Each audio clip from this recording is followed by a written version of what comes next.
And let's move on to these questions. So the first question here says, all of the following statements apply to a purely competitive market in the long run except which of the following? So A says, in the long run, all inputs are variable in quantity. B says, firms can expand their plant capacities in the long run. C says, total fixed costs remain constant even when output expands in the long run. And D says, firms may enter or leave the industry in the long run.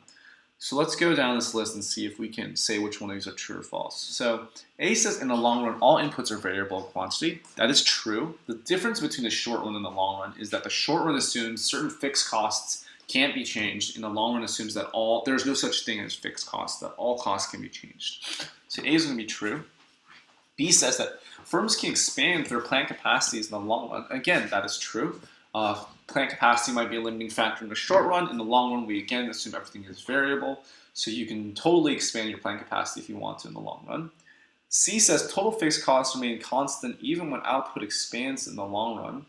And so that seems to be something that is not true. Total fixed costs are going to be variable in the long run, because if you expand output in the long run, then you might have higher fixed costs, etc. And similarly, you might experience economies of scale or something like that that actually decreases your costs. So C seems to be something that is not true. And D says firms may enter or leave the industry in the long run. And again, that is also true. If you make in the long run, if you're making negative economic profit, then you might want to leave the industry. If you're making positive economic profit, you're going to incentivize more firms to enter this industry to gain that profit. And so C is going to be the best answer here. Let's take a look at the previous answer.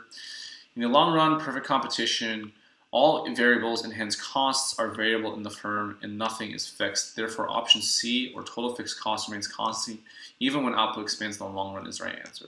Great, we're all in agreement. Next question says 2.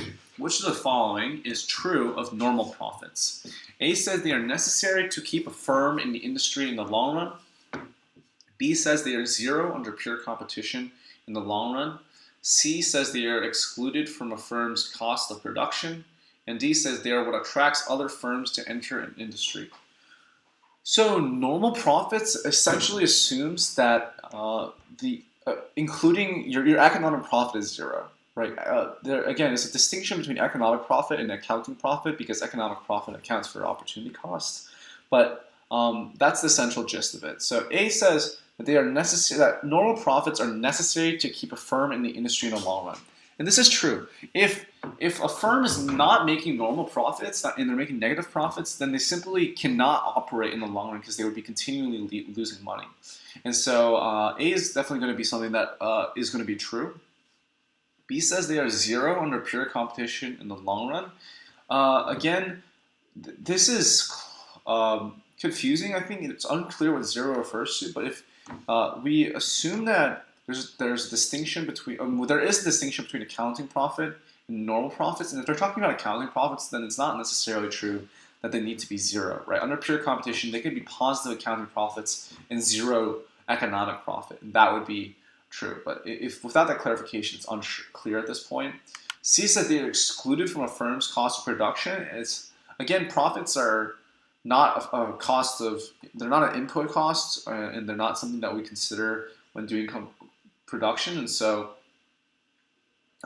it's unclear why you would want to be excluding normal profits from the cost of production. So that's not going to be true. And D says they are what attract other firms to enter an industry. And it's actually going to be positive economic profit that attracts other firms to enter industry, so greater than normal profits. And so with just normal profits, there's no real incentive for other firms who are not yet in the industry to enter an industry, because there's no positive profits for them to take a piece of. So A seems to be the best answer here. And we can take a look at the next question. At the previous year's answer. So the previous year says, normal profits constitute the minimum amount of earnings necessary for the firm to exist in the market and not shut down. It is a measure of the opportunity cost of the resources available to the firm that is necessary for their survival in the market. Hence, option A, they are necessary to keep a firm in the industry in the long run, is the correct answer. Great. Let's move on to question number 3. Question 3 says that the long run supply curve would be perfectly elastic when A, an increase in demand does not cause a change in product price. B, an increase in demand causes an increase in product price. C, a decrease in demand causes an increase in short-run supply. Sorry, wait. C, a decrease in demand causes an increase in short-run supply. Or D, a decrease in demand causes an increase in product price. So let's take a look at what this graph is normally going to look like. So if we have a long-run supply curve that is perfectly elastic, we have price here, quant here, perfectly elastic. Whoops.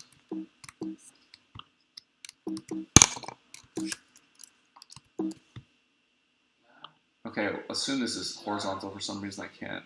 Okay. I think my keyboard is messing up right now. Let's just assume this is perfectly. Let me see if I can rotate this. Yeah, assume that's perfectly flat.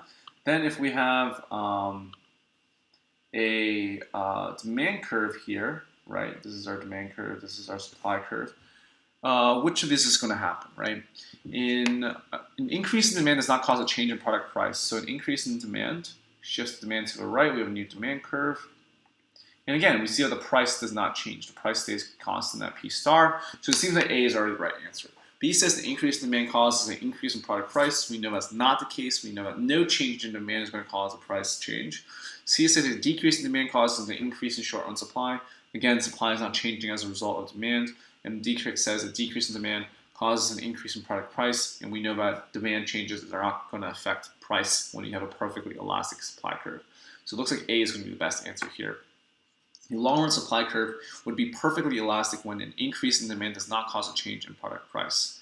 And 3 says the long-run supply curve would be perfectly elastic when usually the firms are confronted with a constant cost structure, or when the market price is very much inflexible or remains the same over all levels of output produced and is equal to a minimum average cost.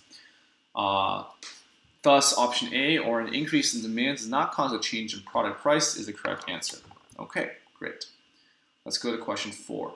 What happens in a decreasing cost industry when some firms leave and the industry's output contracts? A says the average cost will increase. B says the average cost will decrease. C, it looks like the third answer choice says the total cost will decrease. And the last answer choice says the product price will decrease. So what happens when some firms leave and output contracts, right? What we're seeing is a leftward shift in supply. The overall supply is left because there's not as many suppliers in the market. In that sense, what's going to happen is you have a new equilibrium point that is at a higher price level. And we know that price in a decreasing cost industry is going to be equal to the minimum point of average total cost. So if the price has gone up, and that means if the equilibrium price has gone up, that means the average cost will have gone up as well. And that means A was going to be the right answer here, B. What happens in the decreasing cost industry when some firms leave and the industry's output contracts is that average cost will increase. And so A is going to be the right answer here. So let's take a look at the previous answer choice. And the previous tutor said, as firms leave the market and the industry output contracts, the market price would rise as well due to reduced production, and the average cost will also expectedly increase as at equilibrium, the firms operate at the point where price is equal to long-run average cost. Therefore, option A, or the average cost will increase, is the right answer. Great. So let's move on to answer choice question 5. Which of the following statements about a perfectly competitive firm is correct? A says to maximize profits, a competitive firm should produce at that output at which total revenue is greatest. B says in long-run equilibrium, a competitive firm will produce at the point of minimum average costs. C says a competitive firm will produce in the short run so long as total receipts are sufficient to cover total fixed costs. And D says a competitive firm will close down in the short run whenever price is less than the minimum attainable average total cost. Now let's go down the line. A says to maximize profits, a competitive firm should produce at that output at which total revenue is greatest. And so this is going to be kind of a different way of phrasing what the profit maximization rule would be for a perfect competitive firm. Conventionally, we say that to maximize profits, a competitive firm should produce at that output at which marginal revenue is equal to marginal cost, not at which total revenue is greatest. And so we're going to put that one on the back burner for now and see if any of the other answer choices are going to be better. B says in long run equilibrium, a competitive firm will produce at the minimum of average costs, and this is true, right? Price is going to be equal to minimum AC or ATC at the long run, and that's going to be a good answer choice. Let's take a look at the other ones. C says a competitive firm will produce in the short run so long as total receipts are sufficient to cover total fixed costs. That's not going to be the case, right? The competitive firm will produce in the short run so long as total receipts are sufficient or greater, so long as marginal revenue is greater than variable costs, right? So much that production is going to in some way lessen the overall costs that you're producing. It doesn't matter if it's greater than or covering overall fixed costs, as long as each unit that you're producing is making positive economic profit, right? And so C is not going to be a correct answer. D says a competitive firm will close down in the short run whenever price is less than a minimum attainable average total cost. And again, we say a competitive firm is only going to shut down in the short run when the price is less than the minimum average variable cost, right? The average variable cost is what we care about, because the difference between variable cost and price is how much marginal profit you're making. If marginal profit is negative, then you might as well stop producing overall, because every unit that you produce is losing you even more and more money. So a competitive firm will shut down in the short run depending on whether price is greater than or less than the minimum average variable cost, not average total cost. So D is not going to be correct. So it looks like answer choice B is going to be the best answer choice here. Which of the following statements about a competitive firm is correct? B says in long run equilibrium, a competitive firm will produce the minimum of average costs. So that's going to be our best answer here. So 5 says, in the long run, a perfectly competitive firm will produce the point where price is equal to the minimum of long run average cost, which will determine the equilibrium quantity for the firms in the long run. Thus, only option B, or in long run equilibrium, a competitive firm will produce at the point of minimum average costs, is the right answer. Let's go to 6. When there's allocative efficiency in a purely competitive market for a firm or for a product, the minimum price producers are willing to accept is A, less than marginal benefit, B, greater than marginal cost, C, equal to the amount of efficiency or deadweight losses, or D, equal to the maximum price consumers are willing to pay. So, there's the important term to understand here is what is allocative efficiency, right? And allocative efficiency essentially refers to a point in which producers are producing where marginal revenue is equal to marginal cost. And so that's going to be the profit maximizing point for producers. It's going to be a point which maximizes total efficiency to the economy. And so allocative efficiency is when marginal revenue is equal to marginal cost, aka equilibrium. And so the question is, what is the minimum price producers are willing to accept when you have marginal revenue equal to marginal cost? And the reason we know this is equilibrium is because the minimum price producers are willing to accept is going to be equal to the maximum willingness to pay by consumers. And that's why we can settle on this point as the allocatively efficient point, because of that equivalence between those two producer and consumer prices. It's not going to be A, because if the price is less than marginal benefit, we wouldn't be allocatively efficient. And it's not going to be B, because if the price is greater than marginal cost, we again would not be allocatively efficient. It's not going to be C, because efficiency and deadweight loss is area on the curve, on the graph, whereas the minimum price producers are willing to accept is on the y-axis, and so those units don't even match up. So D is going to be the best answer here. When there's allocative efficiency in a purely competitive market for a product, the minimum price producers are willing to accept is equal to the maximum price consumers are willing to pay, and that's going to be our final answer. So let's go to a previous tutor's answer. The previous tutor says, allocative efficiency implies that when the firm produces the profit maximizing output where price is equal to marginal cost, it also means that the economic benefits of consumers measured by the willingness to pay the maximum price for any product is ideally equal to the cost of producing an additional unit of that particular product or marginal cost. Therefore, option D, or equal to the maximum price consumers are willing to pay, is the course. C, sell its new product exclusively for a set number of years, or D, be the exclusive distributor of a particular imported product.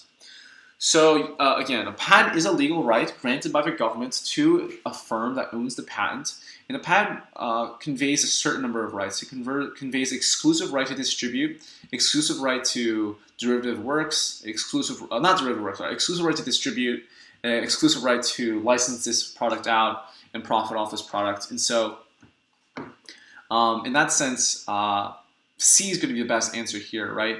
A patent does not allow does not mean A. So A says a patent allows a firm to make copies of other firms' products, and that's not true. That would be patent infringement if the other firm has patents, and so that's not what a patent grants the right to do. B says be the sole buyer of a particular product or resource, and a patent is given to a producer, not to a consumer, and so patents more so are relevant to the ability to sell a product rather than to buy a product, so it's not going to be B. C says to sell his product exclusively for a set number of years. That is true. In the United States, the length of a patent is usually 20 years. And D says be the exclusive distributor of a particular imported product. And so, again, patents are not done with imported products. If you own a patent, it's likely because you invented the product unless you bought the patent from somebody else. And so it has really nothing to do with importing of foreign products. And so C is going to be the best answer here. A patent is a legal right granted to a firm that allows it to sell its new product exclusively for a set number of years. Looking at the previous tutor's answer, they said, a patent commonly implies an official legal right or license granted to an individual agency to manufacture, sell, and invent any new idea or product good for a fixed time period, hence option C, or sell its new product exclusively for a set number of years is the right answer. There's a little bit of it's not a right to invent an idea, right?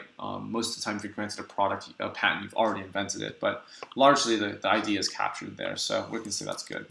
So other than that, looks like we're all in agreement about this question, and so we can move on to the next. I don't think there's actually any questions left. Let me see. So we say good answers. We mark that as correct.